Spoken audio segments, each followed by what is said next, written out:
Looking for your daily fix of sports talk without having to pay for it? GSMC Sports Network is available on YouTube. Just search GSMC Sports Network. Get your fix of daily sports talk shows on YouTube, absolutely free. NFL, college football, NBA, MLB, MMA, UFC, fantasy football, and so much more. GSMC Sports Network has shows running all day long, with new sports shows starting every 2 hours. Just like on your favorite cable sports channel, except GSMC Sports Network is absolutely free. Just search GSMC Sports Network on YouTube to catch one of your new favorite shows, like the GSMC College Football Podcast, Chip Shot Football Podcast, Hoops and Heels Women's Sports Podcast, GSMC Basketball Podcast, and so many more. Check it out for yourself. GSMC Sports Network, now available on YouTube absolutely free. Search GSMC Sports Network on YouTube right now.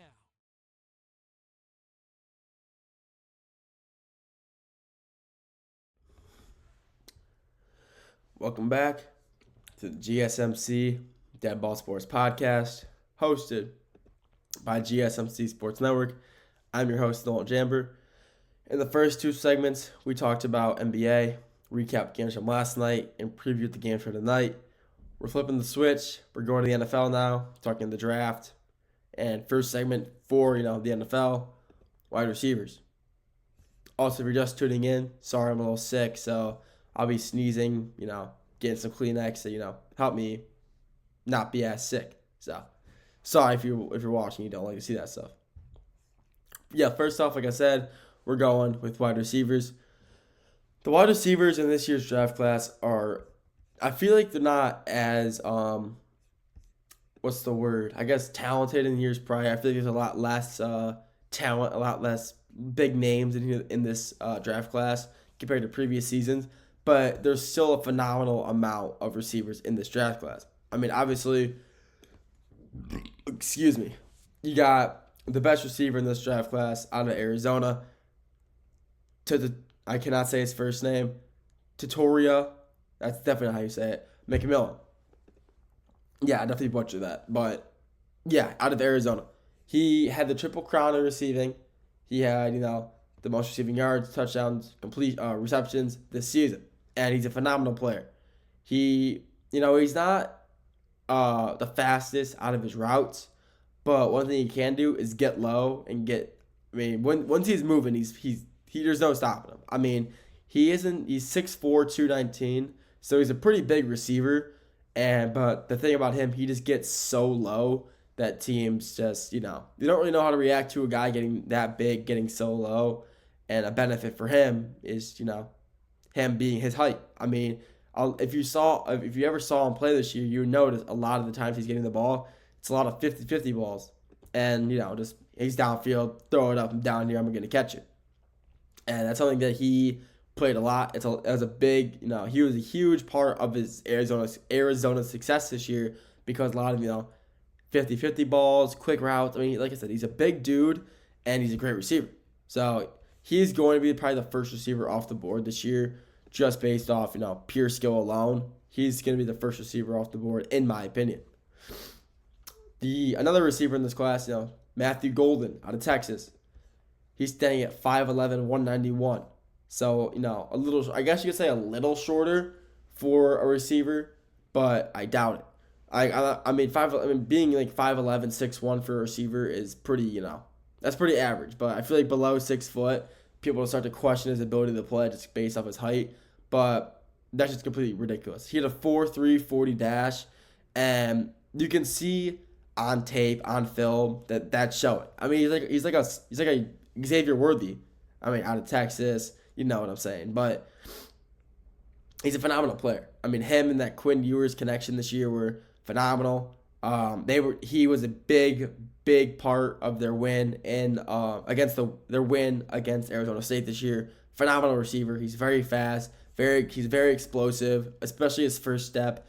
He's got a very good high point. You throw him the ball, and he's going up for it. I mean, every receiver goes up for it, but he does it a lot better than a lot of other receivers. He's a great receiver overall. He can catch, he can get out of his breaks fast, and he's just a guy you want to see downfield. I'm about to blow my nose. I'm sorry if you're seeing this. So if you don't like to see it, but Oh man, it's getting better though. My nose is already getting better from a few of these blows. They've gotten better, so we're improving, making improvements. Some other good receivers out of just this draft. One that's he's a little further down on a lot of people's draft boards. I can see why. Torrey Hilton out of Colorado State.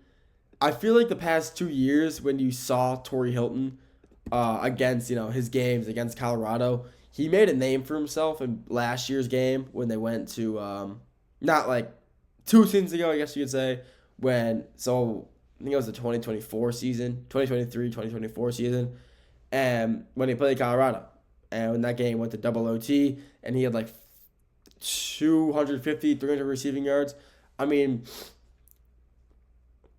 he did miss most of this year with injury. Unfortunately, he had a knee injury.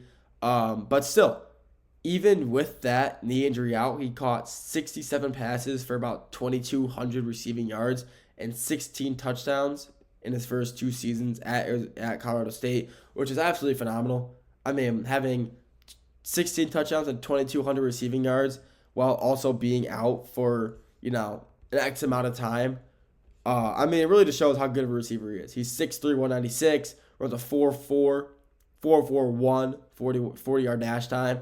I mean, he is just a really good route runner and a very good player for Colorado State. He was the reason that Colorado State was, they weren't like a crazy good team, but when you saw them play on offense, he was a very recognizable name.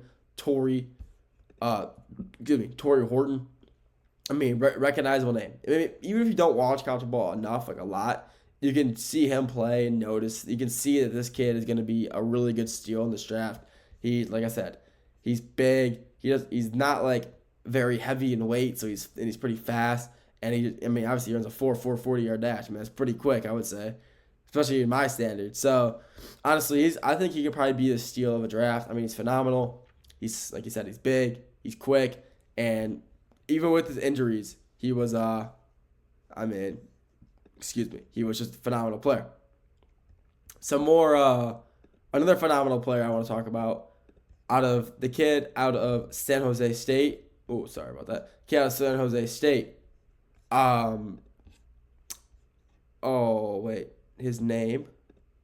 Sorry about that. I got to pull this up. Oh, yeah, Nick Nash. Sorry, I forgot his name. I had to literally search his name because I forgot. Nick Nash out of San Jose State.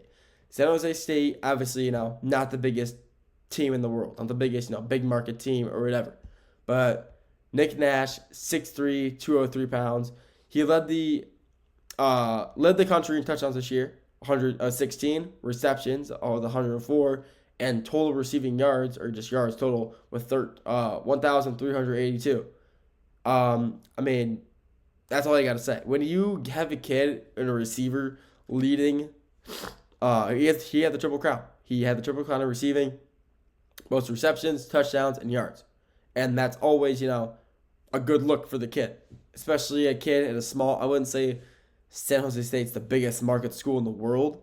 So having a kid like that, kind of bring attention to your school, but not only school, himself, proving himself to be a legitimate receiver for San Jose State. And he's a very good athlete as well. 6'3", 203, a little slow, 40-yard dash time with 4.5. 4.5 isn't, I wouldn't say slow, but for a receiver, he could definitely improve his speed on that aspect of it. But even with, a 4.5 40, whatever, he's still a great athlete. You don't get just a Triple Crown in receiving and just be bad.